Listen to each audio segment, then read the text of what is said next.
Namaskaram to all and welcome to this Sambhashanam series. Today we have well-known speaker with us for the Sambhashanam, Srimati Nandini Ramani. Nandini ma'am, welcome to the session. Namaskaram. Namaskaram ma'am. Welcome. Thank you.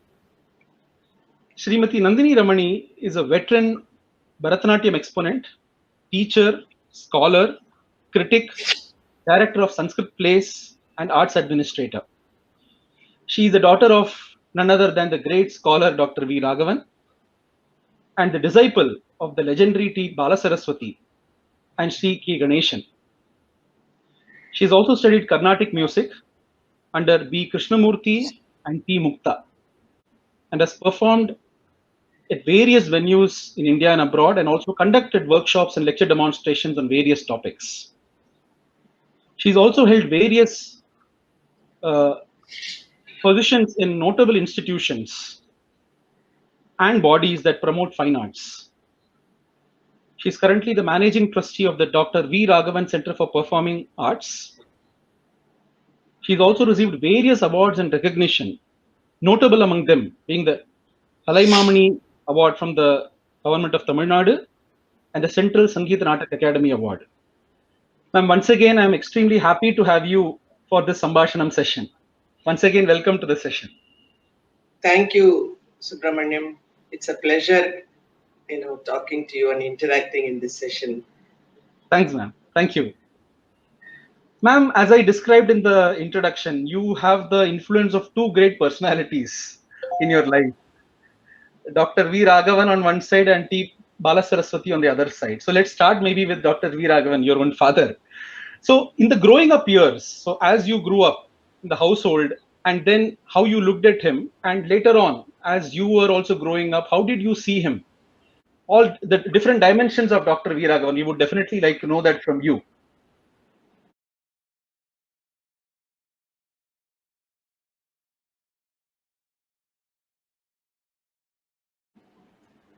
Well, my father had been a very great influence on every member of our family. My eldest brothers, Kalidas and Charudattan, my sister, who is first a disciple of T. Balasaraswati, and myself. We have been brought up in a kind of very disciplined and cultured atmosphere. Growing up as the last child of Dr. Raghavan was very special because in my very young days as a child, my mother always told me that father was very attached to me because, in particular, after my birth, his career graph went up. Ah. he became so famous. Right. As soon as I was born, he went to the Oxford University for a year to work on manuscripts and other source material for a year. Right. So I still have his letters. In my mother's letters, he has addressed me so affectionately. So I was kind of a pet in the family. Also to my brothers and my sister, who were so very affectionate and attached to me. And since each one of us was groomed in a particular line of performing arts, for example, my eldest brother learned Mridangam under great teachers like Trichy Raghavan, Palak Kunjumani, and Ramnath Raghavan. Then my second brother, now in the US, he was learning violin for some time. And later he became a very good painter and scientist. My sister, of course, everyone knows, prime disciple of Bala at the Music Academy campus.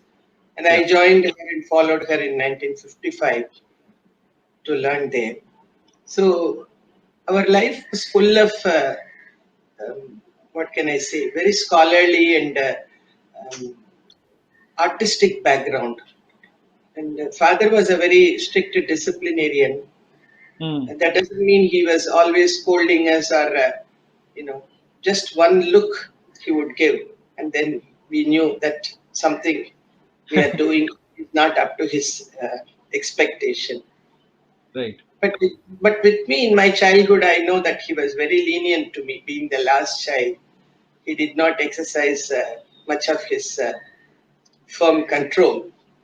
I was a little playful, and for some years, of course, in the early times, I didn't know what a great father Dr. Raghavan was. But as I grew and as I looked upon my brothers and sisters and the people who visited the house, my Right. father's students, my father's colleagues, my father's eminent friends like Dr. S. Radhakrishnan, Sri T.T. Krishnamachari, so many learned scholars Right. who respected him, even including Professor P.V. Karne, whose gold medal he received for Sanskrit studies from Bombay, Correct. those times, I think in 1955. So then a lot of realization and, things started in getting into my system that, okay, certain things are expected and we should stand up to that level of um, understanding and then behavior and moving with people and being in the public life. So that kind of early, but my father was um, very nice combination of tradition and modernity. So as I grew, I could see him when there was a Shraddha ritual at home. He would not even touch the phone. He would always tell, you must attend the phone. Because, phone we speak and then there is saliva and he's utterly, terribly orthodox. And even the priests who came to conduct the Shraddha, they used to be afraid because he would ask them so many questions. But Correct. such was his rigorous adherence to rituals and festivals and other celebrations related to our religion. There was not one Deepavali when I remember from maybe my 6th or 7th year. Every Deepavali there will be a foreign scholar visiting and then trying to know about the festival and then having lunch with us. Morning he would be conducting this ritual. Evening he'll be talking in a conference with the full suit and so it was kind of it sunk into my mind that father is somebody very unique. Mm. Mm. He was not like the normal fathers doing the daily chores and Yeah. so it was very very beautiful growing up. In fact, I want to live that life again. Beautiful. Beautiful, ma'am. I miss him every second of my life. I have to say this with so much emotion because as I sit browsing through his papers and works and then continuing as much as possible to my capacity, all his correspondence, Mm. Mm. it's really amazing. Everything is a learning. In fact, I used to always think I should have learned more with father. I should have been, worked with him more intently. I should have taken much more seriously many other things like that. So it was a kind of a process of studying the life from different perspectives. He was a real role model father to whom you True. can look. And not only we admired him, the entire world of scholarship admired him. Right. So it was a vast world that followed his scholarship, right from top eminent persons of the country to a very ordinary student researcher. Right. People always surrounded him, and there is no disappointment at all to any student that he would offer immediately his knowledge sharing and make them feel comfortable in his presence. Never once he showed his uh, what they call as intellectual arrogance.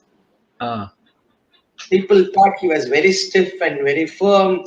Dr. Raghavan, my God, he is a taskmaster. Somebody has even printed it like that. That's all they know. Inwardly, he was a soft person. Just yesterday, I was reading a wise words from Ramayana, Valmiki Ramayana, where it says, if you are too soft in the society when you have to do something, it right. doesn't work. It doesn't work.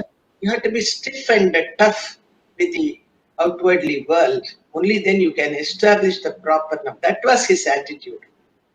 While he Absolutely. was so very strict outside, he posed inwardly people who knew him well, like in the close quarters. He's not a fighter for his causes. He's very soft. In the Shabdam, he wrote on goddess Kalpakamba from Mylapore temple. Mridusukembudi Saikate Kavi Raghavasya Hridihava. Either in the soft sand dunes or in the soft heart of Raghavan. That's a poetic art. Right. So you can imagine what a wonderful father I had, and what a lovely family I had. My brothers, my sister, my mother. They were a very good pair. For her, father was her life. She would always say, I don't want anything in life. Your father is my biggest treasure.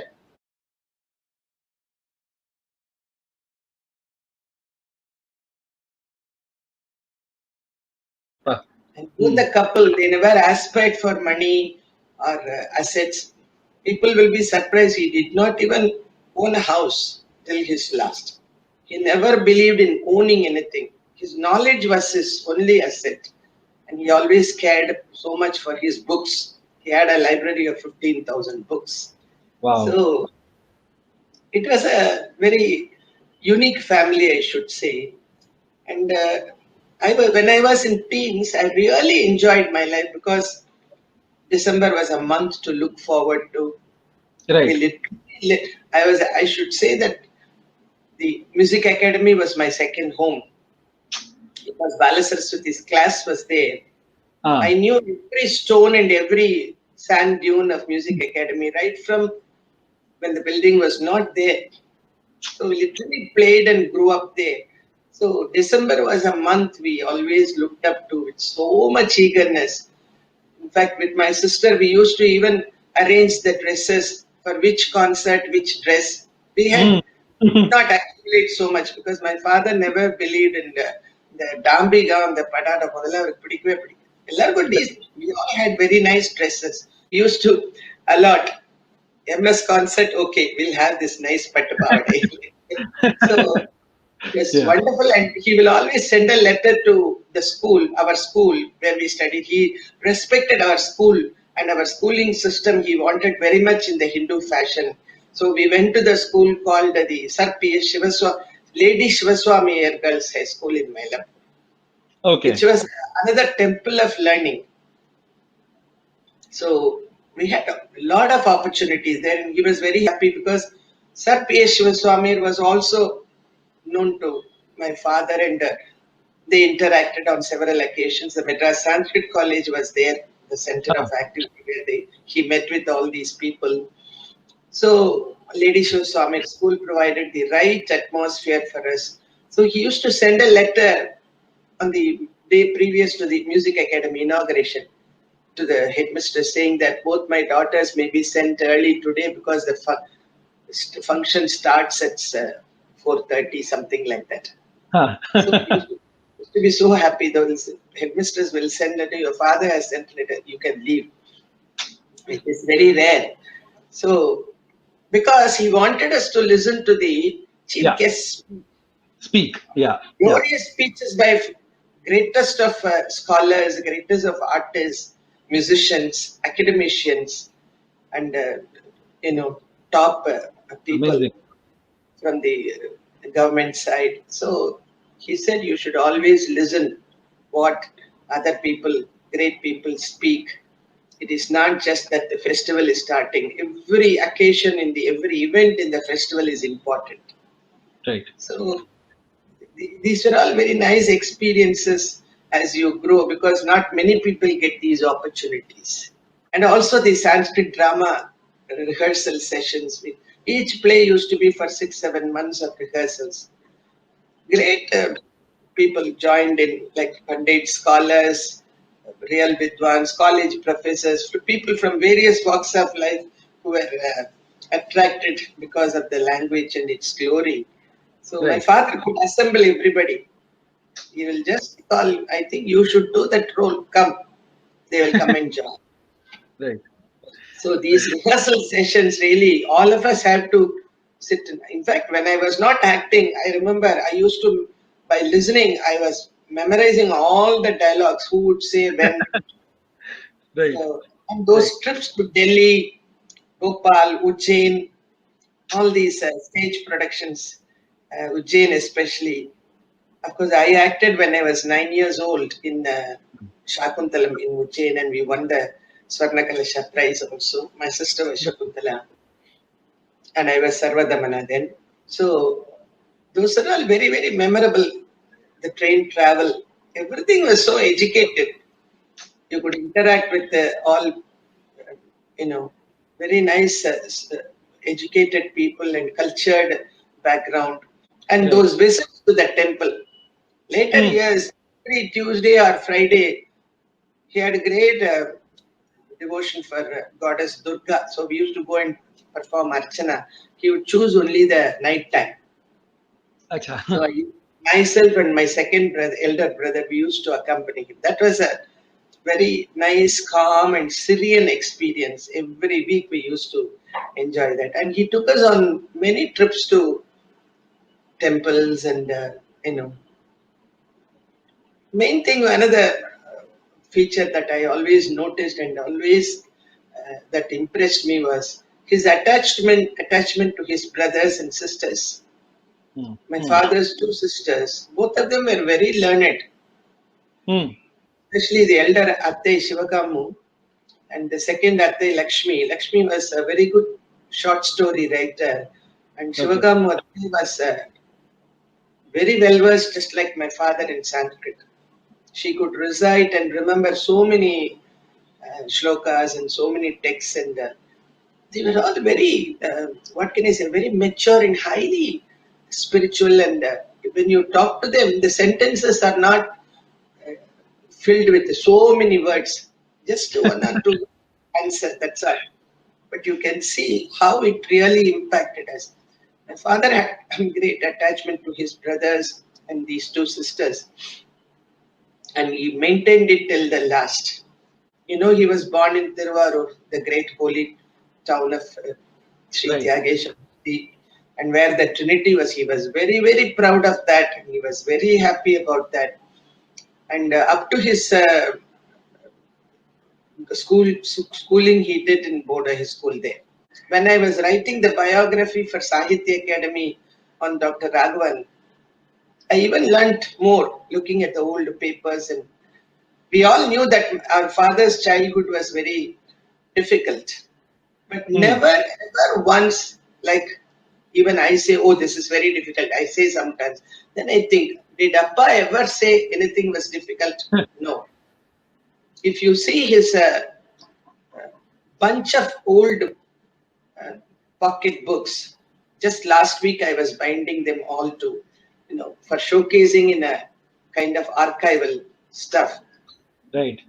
All from the one side sheets of the railway Uh, association. One of his brothers, I think, was working in the railways. The one side sheet. Those were all the notebooks. He couldn't afford anything.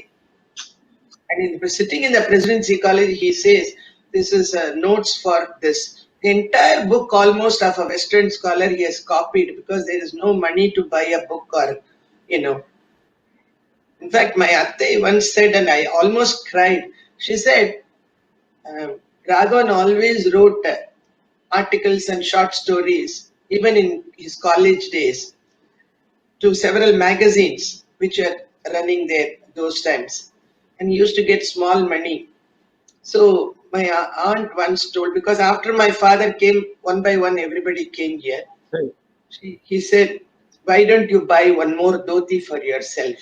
because the one is already torn and she was stitching it. He said, சும்மா ready Sivakamu, 4 புஸ்தகம் வாங்குவேன், நீ பேசாம இருந்த காசுல இந்த ஒரு வேஷ்டி போறேன், இதை இப்படி திருப்பி கட்டின்னு இன்னொரு நாளைக்கு அப்படி திருப்பி கட்டினா போறது. If you listen all this, don't you feel like, choked? You feel choked, because that was, he never ever, all these I gathered before my aunt passed away. I made a voice recording asking her about the great deity of Tiruvarur, Tyagaraja. On Tyagaraja, I was also very attached to Sri Tyagesha Murthy of Tiruvarur, the presiding deity. So I used to ask my aunt on several things, because there, in a oral practice, both my father and his sisters, they learnt a lot of verses, stray verses and stotras from a very elderly widowed lady who used to come and do some, like in the Appala Idrate Ellava. The lady was a very versatile Sanskrit scholar. Can you imagine, in Tiruvarur? She used to come from the next town and then sit with the other elders in the family. So when she was doing this, she used to train these children. And in a notebook I found out after that, he mentioned it somewhere.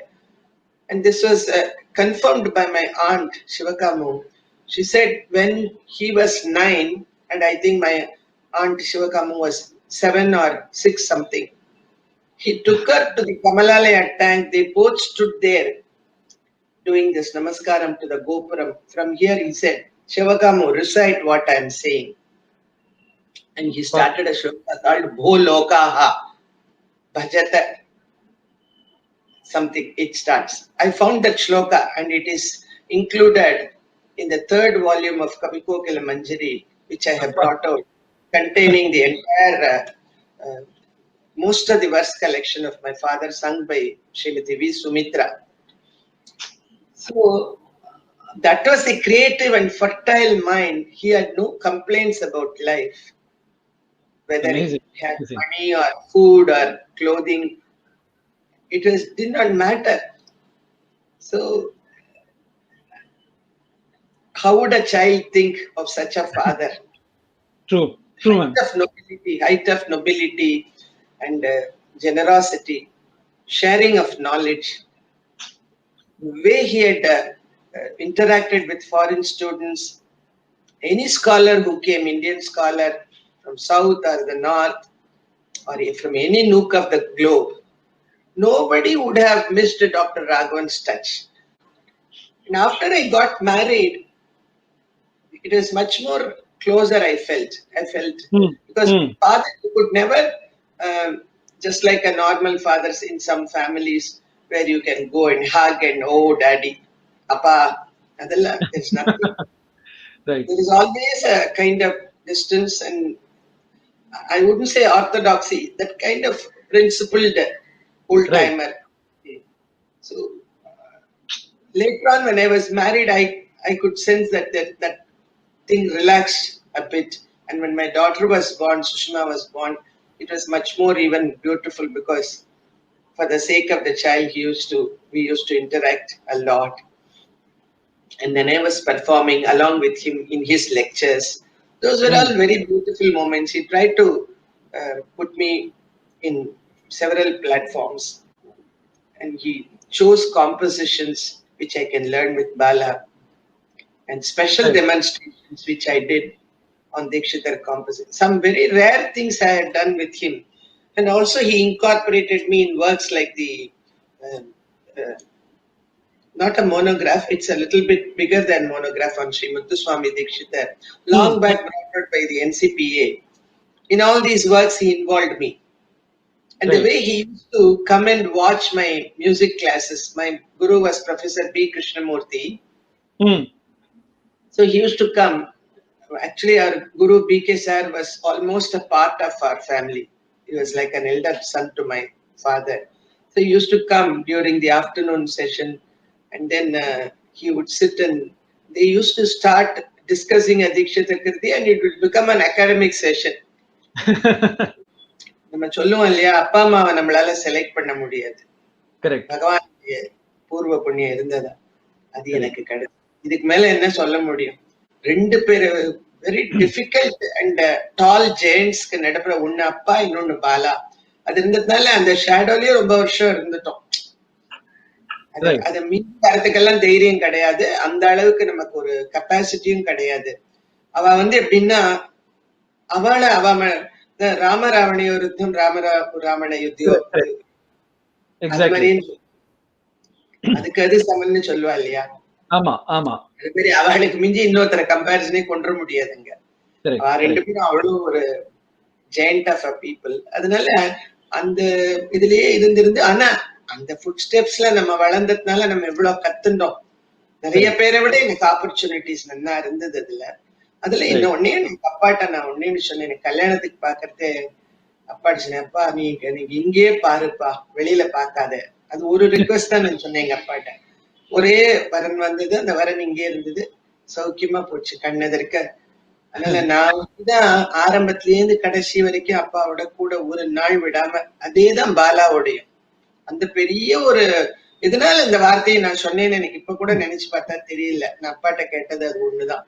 இங்கேருந்து போக கூடாது, இந்த அப்பா கிட்ட அப்பாவோட இருக்கணும், அப்பா அம்மாவோட இருக்கணும்னு அப்பான்னு அந்த ஒரு இது ரொம்ப எனக்கு அந்த ஒரு உத்வேகம் தான். I'm still continuing all his. You won't believe 79ல he passed away suddenly. இப்ப என்ன 6 வருஷம் இன்னைக்கும் நான் அவர் ஒர்க் தான் நான் பண்ணிட்டு இருக்கேன். ஏன்னா அவ்வளவு பெண்டிங் ஒர்க்ஸ் வச்சுட்டு போயிருக்காரு.